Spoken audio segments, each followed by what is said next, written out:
আমরা তো আসলে নির্বাচন করি হচ্ছে রাজনীতির একটা অংশ হিসেবে। জনগণের যেহেতু আমরা অধিকারটা আদায় করতে চাই, জনগণের ক্ষমতায়নের জন্য আমরা কাজ করতে চাই। সেটারই একটা অংশ হিসেবে আমরা নির্বাচন করি। ফলে নির্বাচনের আগে পরে কোথাও চলে যাওয়া, উঠে যাওয়ার কোনো বিষয় নাই। অনেকে যেরকম অতিথি পাখির মতো নির্বাচনের সময় জনগণের মধ্যে আসেন, আমরা সেই প্রজাতির মানুষ না। আমরা সবসময় জনগণের মধ্যে ছিলাম, এখনো আছি, সামনেও থাকবো।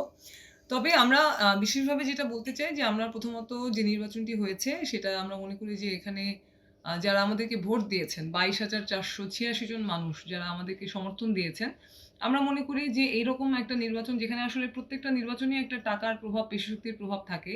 এবারেও তার ব্যতিক্রম ছিল না। সহিংসতা হয়নি। কিন্তু তারপরে এই সমস্ত প্রভাবকে মোকাবেলা করে যে মানুষরা আমাদেরকে সমর্থন জানিয়েছেন, তাদেরকে আমরা বিশেষভাবে ধন্যবাদ জানাতে চাই এবং আমরা মনে করি যে আমাদের সামনের দিনের যে পথ চলা, সেখানে এই সমর্থনটা একটা বড় শক্তি হিসেবে কাজ করবে এবং আমরা তাদের যে সমর্থন এটা সম্মান রাখার জন্য দ্বিগুণ গতিতে আমরা জনগণের মধ্যে আরো বেশি করে অবস্থান করব এবং আরো বেশি কাজ করব।